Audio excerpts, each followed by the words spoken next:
อิปิโสภะคะวะอะระหังสัมมาสัมพุทโธวิชาจารณสัมปันโนสุขโตโลกวิดูอนุตตรปุริสธัมมสารติสัทธาเทวมนุสสานัง So today we are going to read from the Anguttara Nikaya 6.63.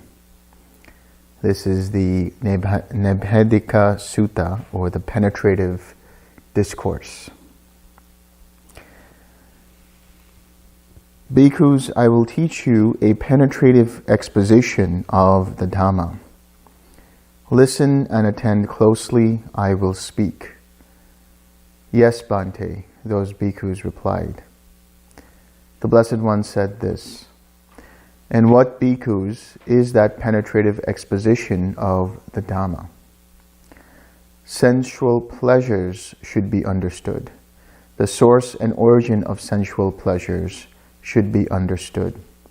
The diversity of sensual pleasures should be understood. The result of sensual pleasures should be understood. The cessation of sensual pleasures should be understood.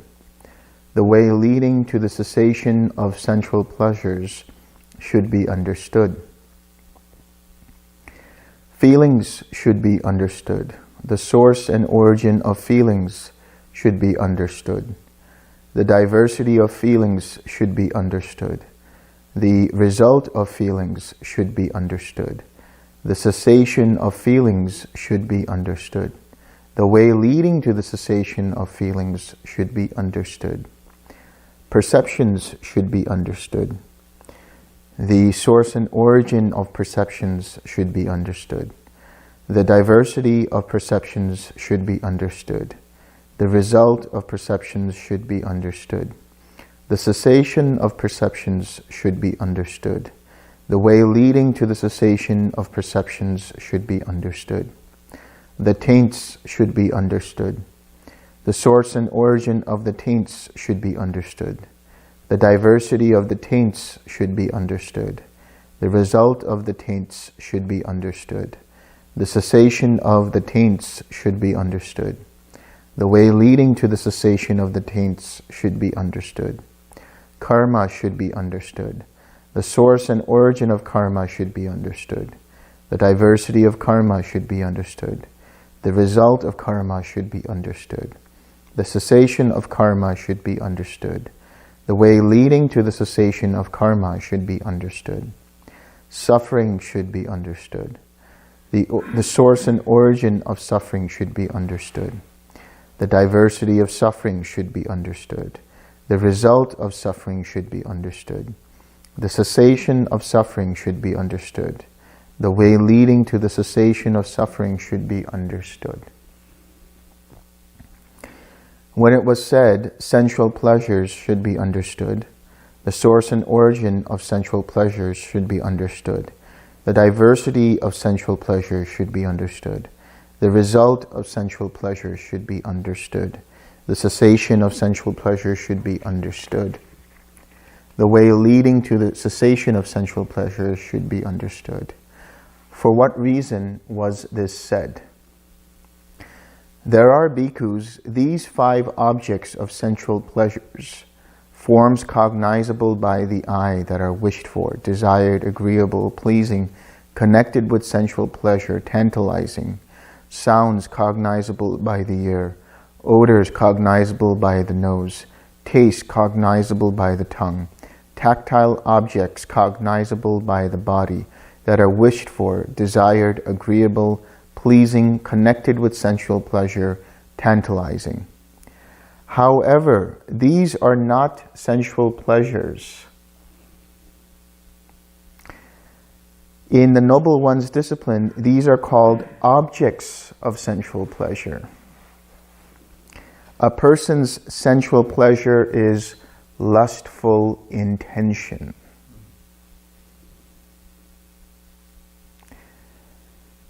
So there's a verse that says here, they are not sensual pleasures, the pretty things in the world. A person's sensual pleasure is lustful intention. The pretty things remain just as they are in the world, but the wise remove the desire for them. So the BMW is not the problem. The craving for the BMW is the issue here. The lustful intention. The chocolate cake is not a problem. Chocolate cake is never a problem, by the way. But it's the craving for it, right? The pain is not the issue. The sitting, when there is pain in the sitting, that's not the problem. It's the aversion to that pain that should be understood. So sensual pleasures is one thing, but the craving for sensual pleasures is another. And what bhikkhus is the source and origin of sensual pleasures? Contact is their source and origin. Makes sense. Without contact, you can't have a pleasant feeling. And what is the diversity of sensual pleasures? Sensual desire for forms is one thing. Sensual desire for sounds is another. Sensual desire for odor still another. Sensual desire for taste still another. And sensual desire for tactile objects still another. This is called the diversity of sensual pleasures. And what is the result of sensual pleasures? One produces an individual existence that corresponds with whatever sense pleasure one desires, and which may be the consequence either of merit or demerit. This is called the result of sensual pleasures. In other words, when there is a sensual pleasure, a pleasant feeling, if there is lustful intention, if there is craving for it, if there is aversion for it, there is an individual existence dependent upon it, meaning there is becoming an individualized self. There is a habitual tendency that arises dependent upon the craving and clinging for that sensual pleasure or the aversion. And so it says, one produces an individual existence that corresponds with whatever sense pleasure one desires, and which may be the consequence either of merit or demerit. So when we talk about rebirth in this case, we have some kind of pleasant experience at the point of death. Some pleasant memory arises. That memory arises as a result of something you did previously. That thought arises as a result of previous choices. That's why if a mindset is always wholesome, inclines always to the wholesome, then the choices that mind makes will tend and incline towards the wholesome. If a mind has been unwholesome, then the choices that they make will incline towards the unwholesome. That is to say, the automatic conditioning will arise dependent on previous choices that they've made in the past. So at rebirth, when there arises a pleasant memory or an unpleasant memory, if there is craving or aversion for that, and if it is strong there, that can give rise to certain formations, that can give rise to a new consciousness that takes rebirth in a new Namarupa that is dependent upon those formations, dependent upon that pleasant, unpleasant experience. That is the new existence that arises. On the micro level, on the day-to-day level, when there's a sensual experience, when there's a pleasant experience, the mind will see that and want that. And then the mind can obsess over it, right? And there is an individual existence wrapped around the wanting of that, wrapped around the grasping for that. And then from there is birth of action, there's birth of reaction. Now, there was a question that arose in the interviews, which was, what about one who is a noble one who attains? What happens when they take rebirth? That is to say, a Sotapanna or a Sakadagami, because they'll still take rebirth in one of the sensual realms, whether it's the human plane or one of the six sensual heavens. For them, their mind inclines towards that which is wholesome already. That is to say that they have completely cut off any possibility or potential for existence in a lower realm, any existence in an animal realm, in a hungry ghost realm, or in a hellish realm. So because of the purity of right view that's there in their mind, what will arise will be wholesome inclinations, almost automatically. So when they pass on, whatever will arise will be some wholesome thought, some wholesome memory. And then that will give rise to the craving for that, or the identification with that. And then that will give rise to a new consciousness, which will then descend into a new nama-rupa, into a new mentality, materiality, corresponding with those formations, corresponding with that pleasant, wholesome experience that they're having. So for the Sotapanna and the Sakadagami, they are not going to go into any of the lower realms. Anything that arises will incline automatically to the wholesome. And what is the cessation of sensual pleasure? What is the cessation of sensual pleasures? With the cessation of contact, there is the cessation of sensual pleasures. So sensual pleasure, that is a pleasant experience, arises as a feeling dependent upon contact. When contact ceases, so does that sensual pleasure. The Noble Eightfold Path is the way leading to the cessation of sensual pleasures, namely right view, right intention, right speech, right action, right livelihood, right effort, right mindfulness, and right collectedness. So to cease contact, that is to experience the cessation that we understand as the cessation of perception, feeling, and consciousness, you need to follow the Eightfold Path. You need to have right view in place. That right view will give rise to right intention. That right intention will inform and facilitate right speech and right action and right livelihood. Right effort is the core of the Eightfold Path.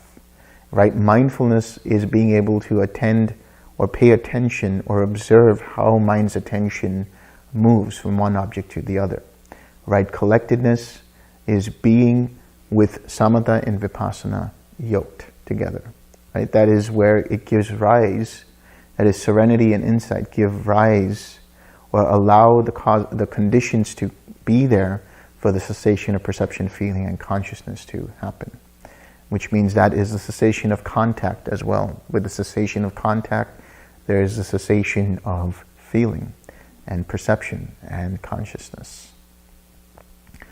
So, in order to go from wrong view to right view, wrong intention to right intention, wrong speech to right speech, wrong action to right action, wrong livelihood to right livelihood, wrong mindfulness to right mindfulness, wrong collectedness to right collectedness, you need right effort.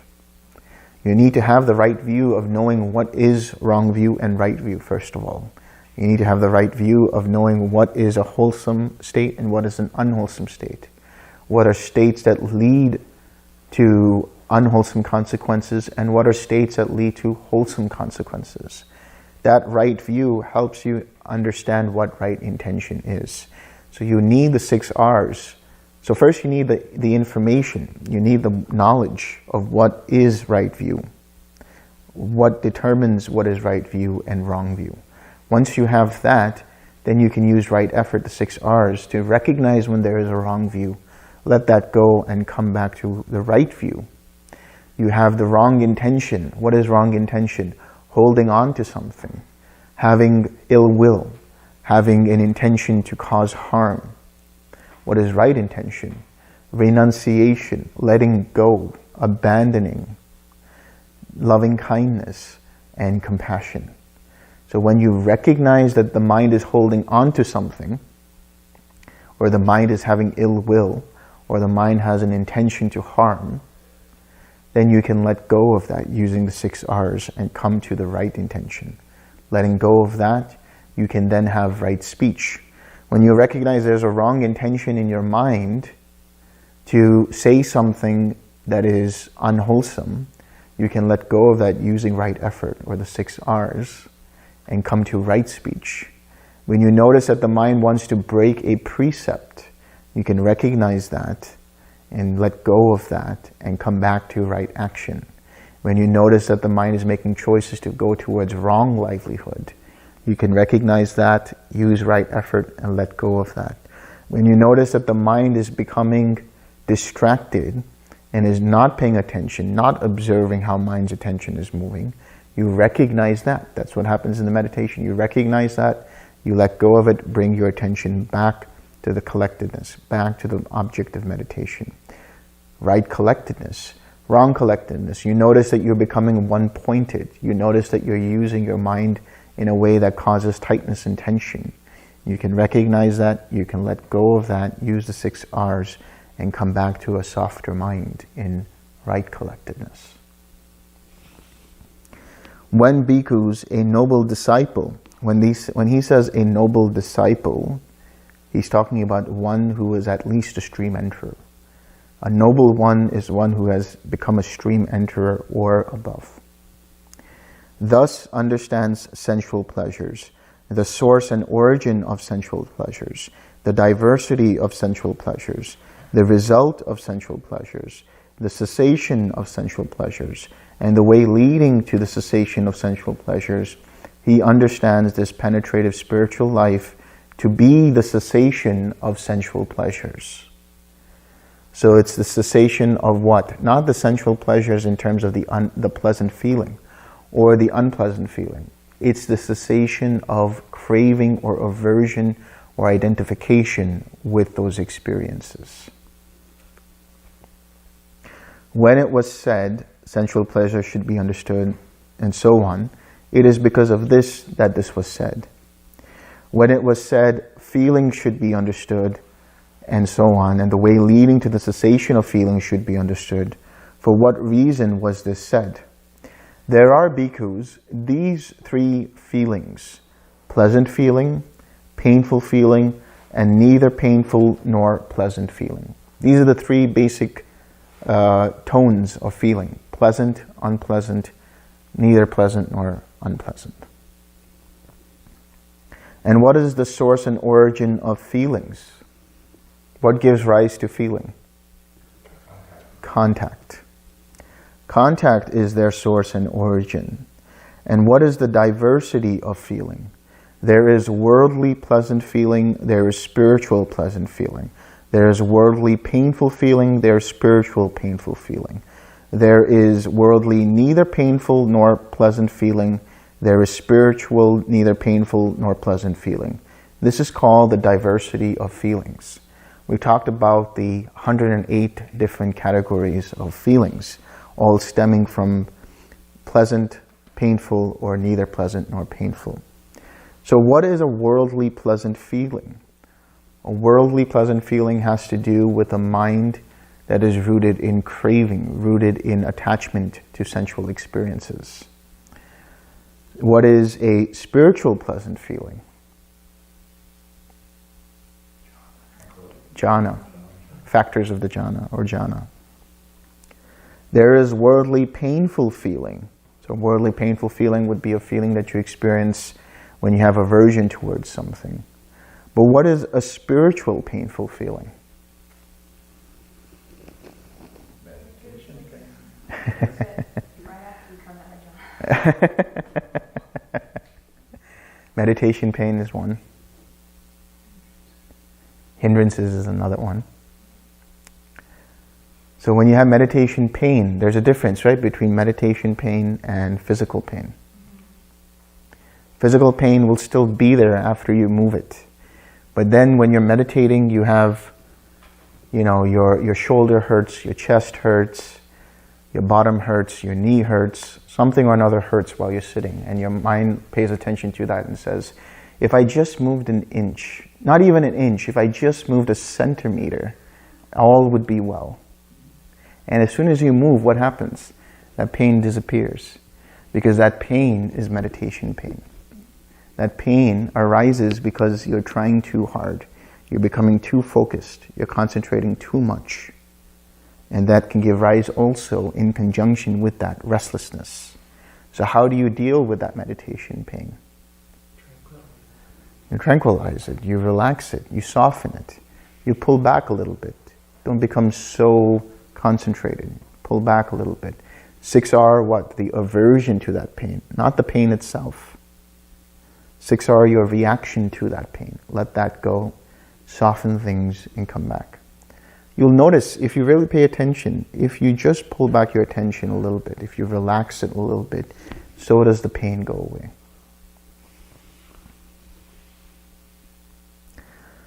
There is worldly, neither painful nor pleasant feeling. What would this be? Neither painful nor pleasant feeling. Indifference. I'll explain. There is spiritual, neither painful nor pleasant feeling. This is equanimity. So there is equanimity and there is indifference. Equanimity is what? Yes, good answer. Indifference bad. Equanimity good, indifference bad. But why? What is equanimity exactly? Equanimity is seeing things as they are without the mind becoming pushed or pulled in one direction. Seeing things as they are. Indifference is apathy. Indifference is I couldn't care.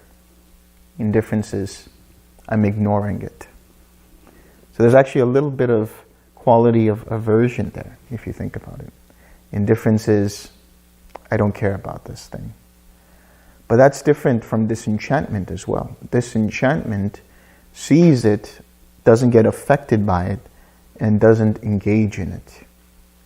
Indifference sees it and has this reaction to it, says, I'm choosing to ignore you. I have apathy for this. I don't care about this.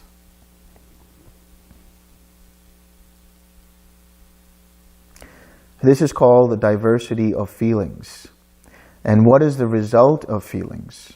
One produces an individual existence that corresponds with whatever feelings one experiences, and which may be the consequence either of merit or demerit. So let's split that up a little bit. Which may be the consequence either of merit or demerit, which means feeling is old karma, right? We talk about old karma is that which you inherit as a cascading of different choices that lead to the present moment which you're experiencing. Everything from formations, down to consciousness, down to mentality, materiality, down to the six sense bases, down to contact, down to feeling and perception. This is all old karma, to be experienced dependent upon past good choices or past bad choices, past wholesome inclinations or past unwholesome inclinations. This gives rise to a pleasant feeling or an unpleasant feeling, or a neutral feeling. Whatever that kind of feeling is, it is a result of previous choices. It arises dependent upon contact. It's through the mechanics of contact that feeling can arise, that you can have an experience. Once you have an experience, how do you choose to deal with it? If you choose to have craving for it, if you choose to have aversion against it, if you choose to identify with that experience, that will give rise to further clinging. And that will give rise to individualized existence, which is the becoming, the forming of an individual self, the personal belief in that self, or that making it into something that is me, mine, or myself, that's facilitated through the process of craving, and then further strengthened by clinging, and then solidified in bhava, in becoming, in habitual tendencies. That then gives rise to birth of action, or birth of reaction. Likewise, when there is an experience at the dissolution of the body, that can be clung to, that can be craved for, have aversion towards, and that can give rise to a new bhava, a new existence. As we talked about before, the consciousness arises dependent upon the formations that arise, and that consciousness then goes into a new namarupa and a new existence that corresponds with that kind of craving and aversion, with that quality of formation. What is the cessation of feelings? With the cessation of contact, there is the cessation of feelings. This Noble Eightfold Path is the way leading to the cessation of feeling, namely right view, right intention, right speech, right action, right livelihood, right effort, right mindfulness, and right collectedness. When bhikkhus, a noble disciple, thus understands feelings, when he says understands, what does he mean by that? When he says understands, does he mean just seeing it as it actually is, or is he seeing the link of feeling? Is he actually understanding there is present this link of feeling? Seeing with attention rooted in reality. Seeing with yoniso manasikara. When he understands thus feeling, the source and origin of feelings, the diversity of feelings, the result of feelings, the cessation of feelings, and the way leading to the cessation of feelings, he understands this spiritual life to be the cessation of feelings. So you can understand it on an intellectual level. You can remember all you can about the Eightfold Path, and this is what gives rise to feeling, and so on. But how does that translate into your day-to-day experience? Unless you actually understand it as it arises, that is to say, when you see the links of dependent origination, actually understand it, then you understand the arising, the origin of suffering, and then you understand the cessation of suffering. And then you understand, in order for the cessation of suffering to happen, you understand that you need to have the Eightfold Path. And that's facilitated by right effort, by the 6 R's.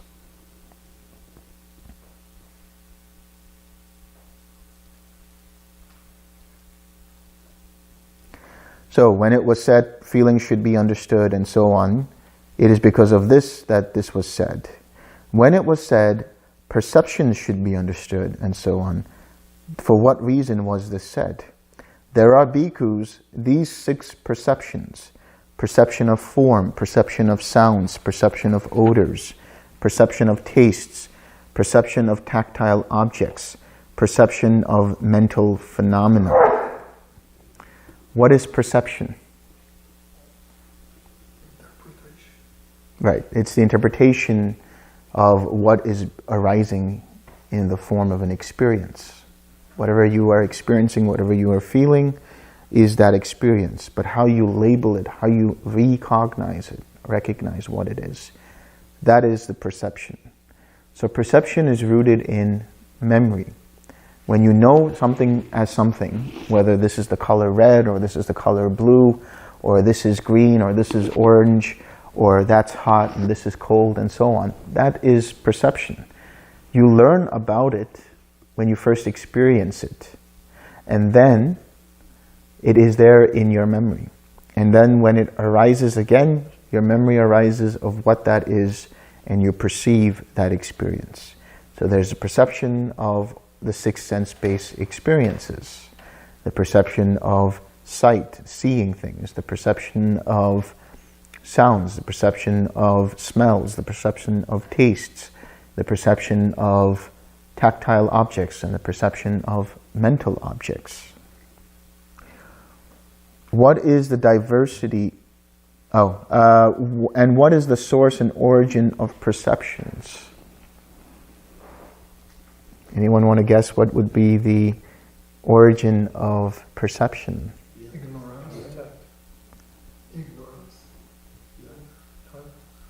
Contact.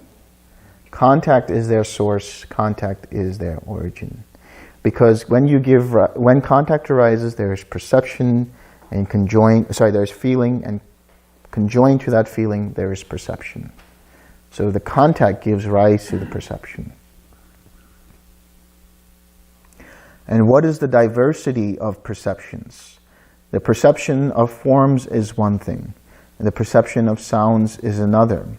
The perception of odors still another. The perception of tastes still another. The perception of tactile objects still another. And the perception of mental phenomena still another. So the way to understand this is you have to understand that there is present suffering. You have to abandon the second noble truth of craving, or any of craving, clinging, or becoming. And in that, when you abandon it, you experience the cessation of suffering. And to do that, you have to cultivate right effort. That is the heart of the Eightfold Path. So we talked about the taint of ignorance. So every time you're able to 6R, every time you're able to recognize how your mind's attention moved away, every time you recognized that your mind was okay with the present moment to not okay with the present moment. In other words, it was in conflict because it had craving for something, or it had aversion for something, or it was identifying with the process. Every time you notice that, then you have mindfulness. And then you're noticing there is here the suffering in the form of whatever it might be, and you let go of the cause of that, and then you experience the cessation of that, and you have cultivated and used or utilized the Eightfold Path through right effort to come to that cessation. So, as an example, when you're in meditation, the hindrance that arises is the suffering, is the dukkha. So you understand, here is a hindrance. The craving or aversion towards that hindrance is the cause for it, to keep it there. In other words, your attention to it, which is misguided by craving or aversion, which is dependent upon craving and aversion, fuels that hindrance further. But if you release your attention from that hindrance and you relax the tightness and tension, then you abandon the second noble truth of the cause, which is the craving or the hindrance. And by relaxing, you experience nirodha in that moment. You experience mundane nibbana in that moment. And once you relax, and then you come back with a smile, come back to the object, you have now come back to collectedness. You have utilized the smile as a way of bringing up a wholesome state of mind. So you're cultivating right view and right intention right there. And then you come back to the object and you're utilizing right collectedness. And implicit in that is all of right mindfulness. And that whole process is right effort. And when you do that, you can have right speech, you can have right action, and you can have right livelihood. So every time you do the 6 R's, you're getting more acquainted, having more wisdom about the Four Noble Truths. So every time that happens, you're whittling away at the taint of ignorance. And then finally there comes a point when at arahatship, you have no more becoming, no more desire to be. And you have no more ignorance. You see the Four Noble Truths, you understand them through and through in every single way. And what is the source and origin of the taints? No. Gotcha. Ignorance is the source and origin of the taints. Because it's through the ignorance of not knowing how to let go of this process that the taints continue. Every time you have lack of mindfulness, every time you're no longer paying attention, you're only feeding further to the taints. Because when you act upon the craving, you're feeding into the taint of sensual desire. When you act upon the desire to become something, you're feeding into the taint of becoming. Every time you have that lack of mindfulness, you're feeding into the taint of ignorance.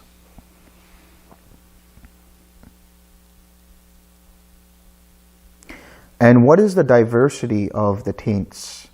There are taints leading to hell. There are taints leading to the animal realm.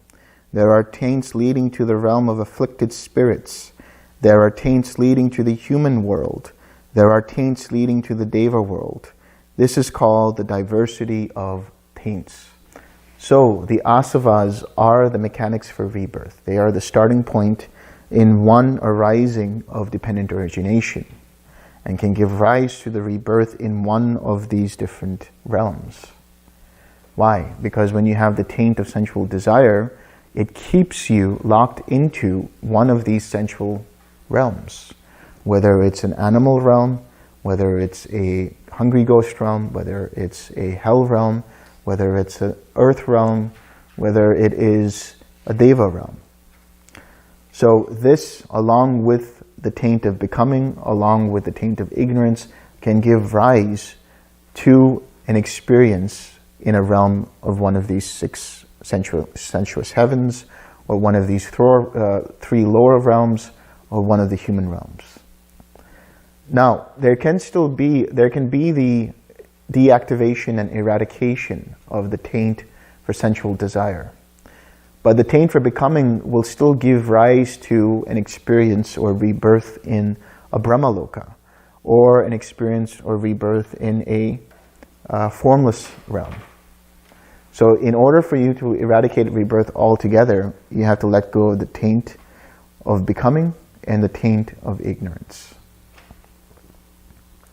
And what is the result of the taints? One immersed in ignorance produces a corresponding individual existence, which may be the consequence either of merit or demerit. This is called the result of the taints. So one immersed in ignorance, meaning one who doesn't know the Four Noble Truths. So there are 3 levels of ignorance, you could say. There is the level of ignorance in relation to never having known about the Four Noble Truths, meaning never being introduced to the Four Noble Truths. Then there is the level of ignorance where you do know about the Four Noble Truths, but you don't apply the effort to let go of the ignorance. And then finally, there is the ignorance in relation to the ignorance that gives rise to the rest of the series of dependent origination. So, in other words, not knowing about the Four Noble Truths has 2 levels. There is the not knowing in terms of never being introduced to it, and then there is the not knowing in terms of non-application of the processes that eradicate ignorance. Once ignorance goes away, then there is only wisdom, then there is only right view.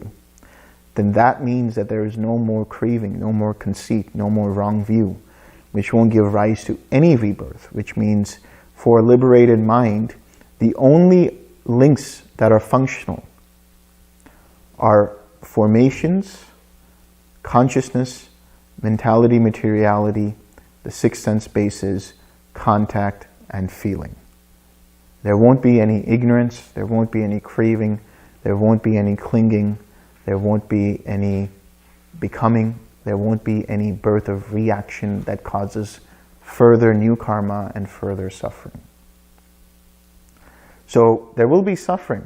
It's not that the liberated mind won't suffer, meaning they will still experience pain.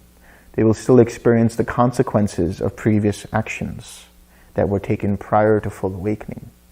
But when that experience is felt at feeling and perception, when that experience happens, there's no further craving or clinging or becoming that causes renewal of that karma.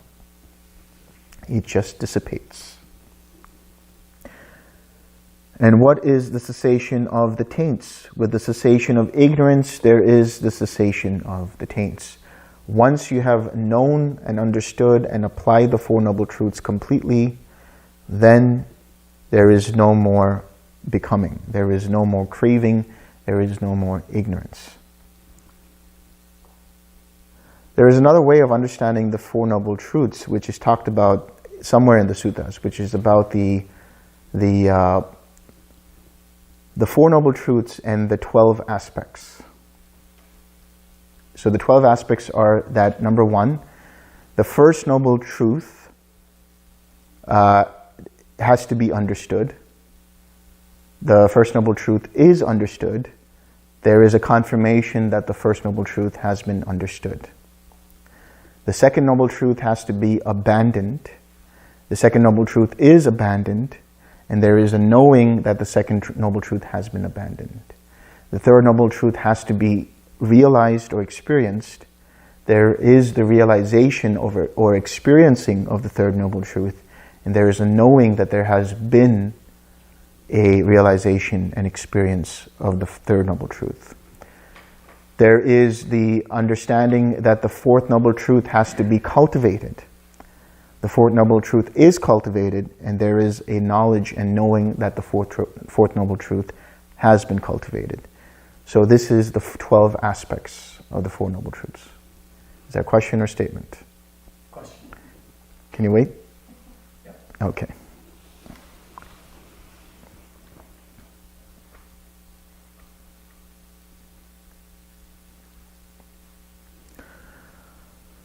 So this Noble Eightfold Path is the way leading to the cessation of the taints. When bhikkhus, a noble disciple, thus understands the taints, the source and origin of the taints, the diversity of the taints, the result of the taints, the cessation of the taints, and the way leading to the cessation of the taints, he understands this penetrative spiritual life to be the cessation of the taints. When it was said the taints should be understood and so on, it is because of this that this was said.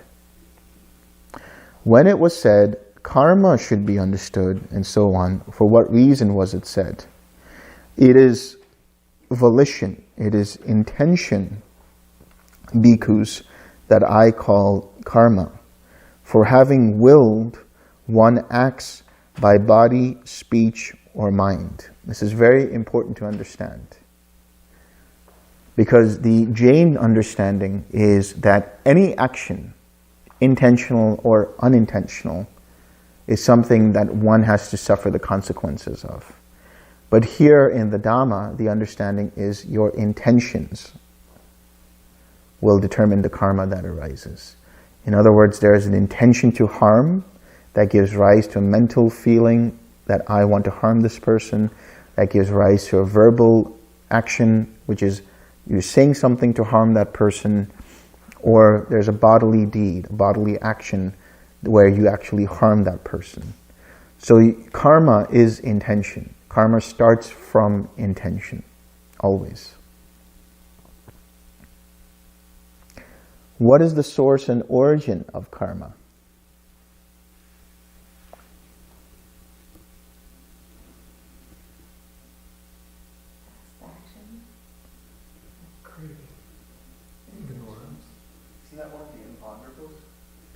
The answer is right here. Contact is the source and origin of karma. What have I been saying? Old karma is everything that is experienced and felt. How do you experience and feel? Through contact. So when contact arises, what happens? This is where it gets really interesting. Like I said yesterday, contact arises. There is a feedback loop to formations, which then give rise to certain intentions, and which give rise to how feeling arises and what happens to that feeling, how you perceive that feeling. That's why I said contact is the key. Contact gives rise to feeling, to perception, to intention, to karma, to consciousness.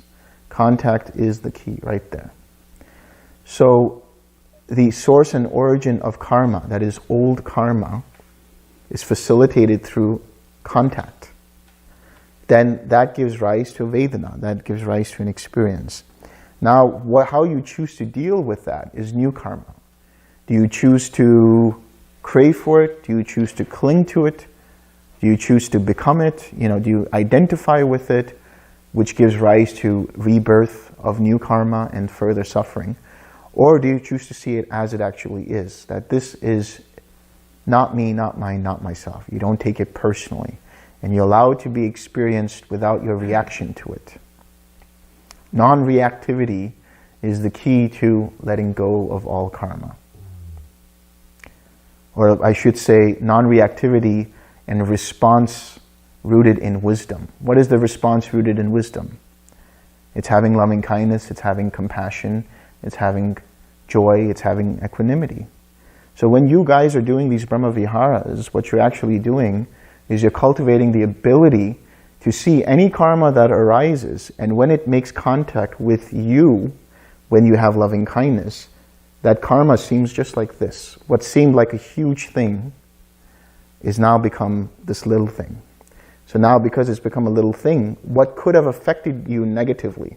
If somebody said a harsh word to you, somebody abused you, if you didn't have loving kindness there, the reaction would have been to abuse them back, to say something in return. But if you have loving kindness, if you have compassion, You see the suffering that that person has, and you don't react to them. Instead, you choose to de-escalate the situation. So the karma, the old karma that arose, was the harsh speech that was given to you.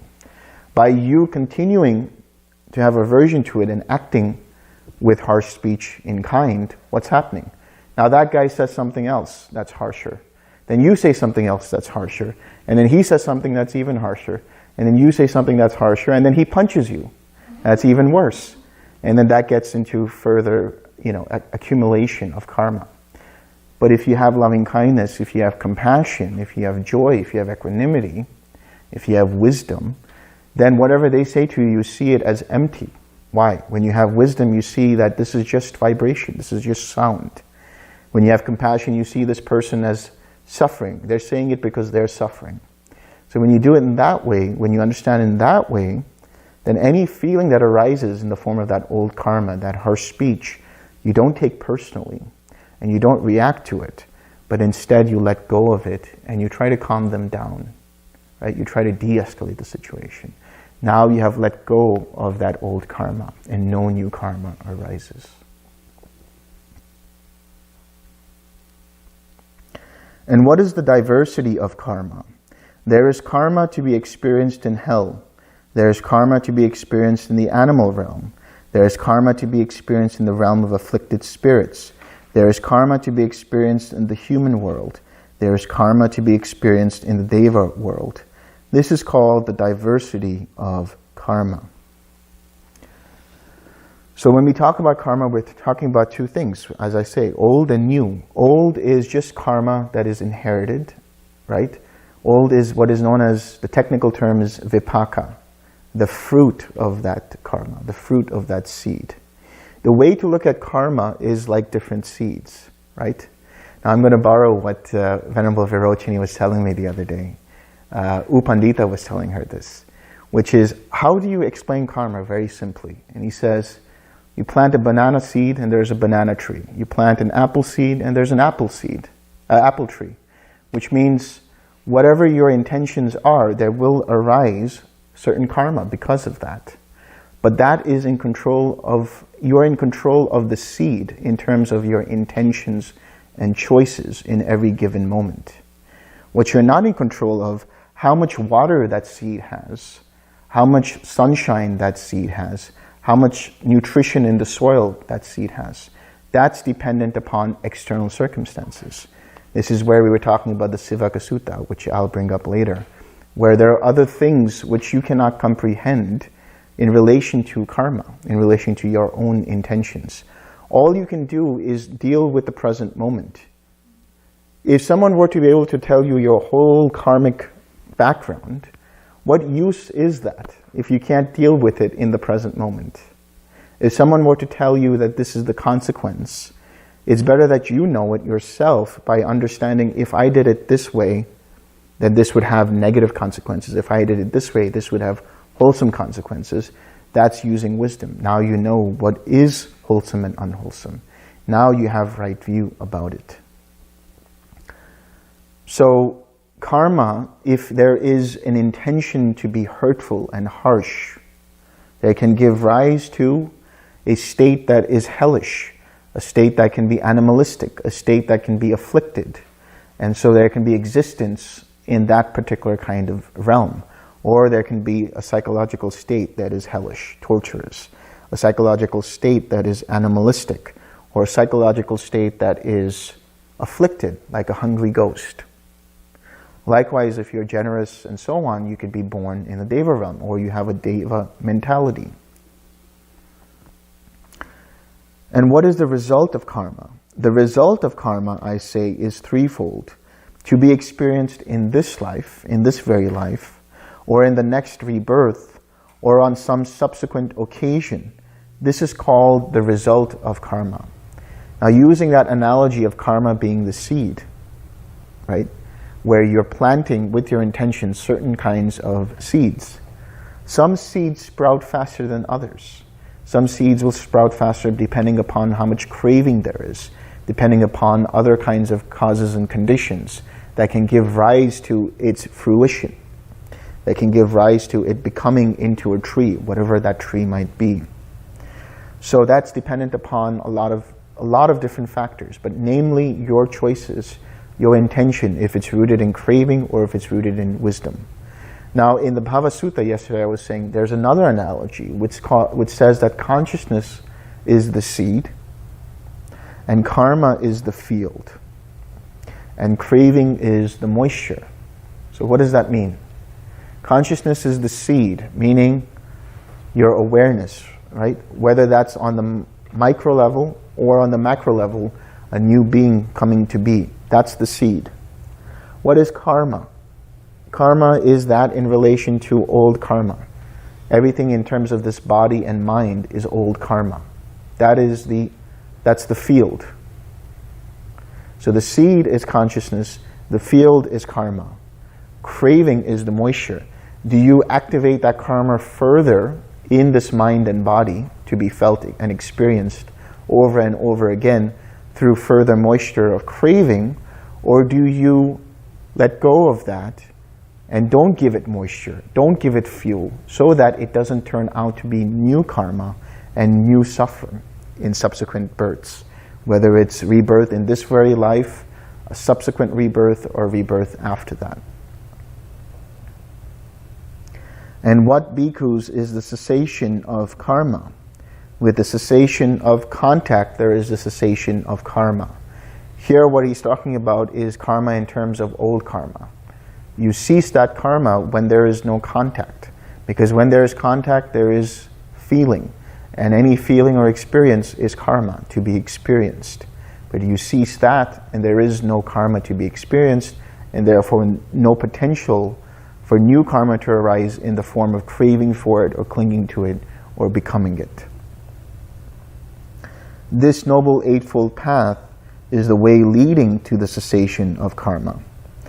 When bhikkhus, a noble disciple, thus understands karma, the source and origin of karma, the diversity of karma, the result of karma, the cessation of karma, and the way leading to the cessation of karma, he understands this penetrative spiritual life to be the cessation of karma.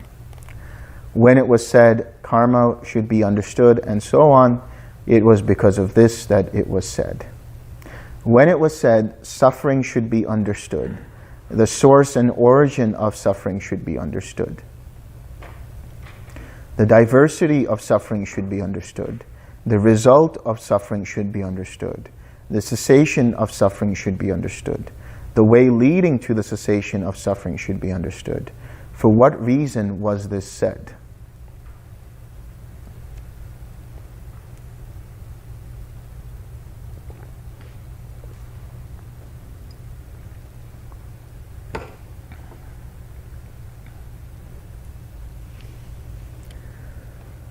Birth is suffering. Old age is suffering. Illness is suffering. Death is suffering. Sorrow, lamentation, pain, dejection, and anguish are suffering. Not to get what one wants is suffering. In brief, the five aggregates affected by craving and clinging are suffering. There are these three types of suffering. What three? There is the suffering of suffering, that is dukkha dukkha. The suffering of change, which is viparinama dukkha. And the suffering in existence, that is sankhara dukkha, the pervasive suffering. So birth, old age, illness, death, sorrow, lamentation, pain, dejection, and anguish all come under the category of dukkha dukkha. That's the suffering that's well known, right? Then there is not to get what one wants, or getting what one doesn't want is another kind of suffering. That's part of the suffering of change. You want something, that's the viparinama dukkha, but you're not getting it. That's because of change. That's because of causes and conditions that arise. You're on your way to your flight to go on vacation, and now that flight is cancelled. That's the dukkha of change. That's the suffering of change. When it was very cold and you went for a hot shower, it was very pleasant. suddenly it became icy cold. That is viparinama dukkha. That is the suffering of change. The inherent suffering is the suffering in relation to identifying with one or more of the 5 aggregates, which leads to craving and clinging. That is sankhara dukkha. So identifying, taking things personal gives rise to that suffering. It's not that the 5 aggregates themselves are suffering. That's not what it's saying. It's saying they are affected by craving and clinging, which means when you take them personally, when you say this form, this feeling, this perception, this formation, this consciousness is me, mine, or myself in one way or the other, and you identify with it, then it is a cause for suffering. And what is the source and origin of suffering? Don't say contact. Craving is the source of suffering. That's the second noble truth.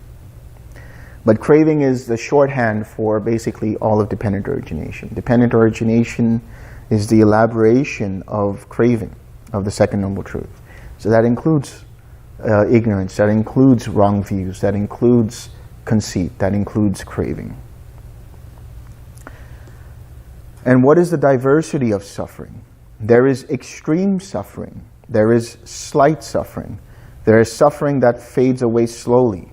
There is suffering that fades away quickly. This is called the diversity of suffering. And what is the result of suffering? Here, someone overcome by suffering, with the mind obsessed by it, sorrows, languishes, and laments. He weeps, beating his breast, and becomes confused. That's one way. Or else, overcome by suffering, with the mind obsessed by it, he embarks upon a search, like going on YouTube, for example, saying, who knows 1 or 2 words for putting an end to suffering? Suffering, I say, results either in confusion or in a search. This is called the result of suffering.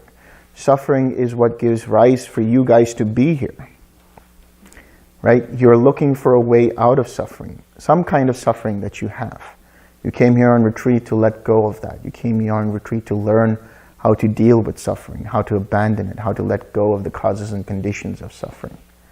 Some people did a Google search. Some people went on YouTube, like I said, found out about TWIM, decided to do an online retreat or decided to do a physical retreat. And now you're learning a way leading out of suffering. And what is the cessation of suffering? With the cessation of craving, there is the cessation of suffering. This Noble Eightfold Path is the way leading to the cessation of suffering. When bhikkhus, a noble disciple, thus understands suffering, the source and origin of suffering, the diversity of suffering, the result of suffering, the cessation of suffering, and the way leading to the cessation of suffering, he understands this penetrative spiritual life to be the cessation of suffering. When it was said, suffering should be understood and so on, it is because of this that this was said. This, bhikkhus, is that penetrative exposition of the Dhamma.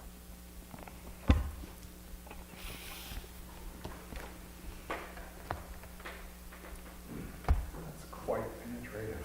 Yeah. So I don't know if you want to take questions now, because I want to go through another sutta just very briefly. Should we take questions first, or? Oh, let's get to the sutta. Yeah. It's very short. Just to give more clarity on karma, basically.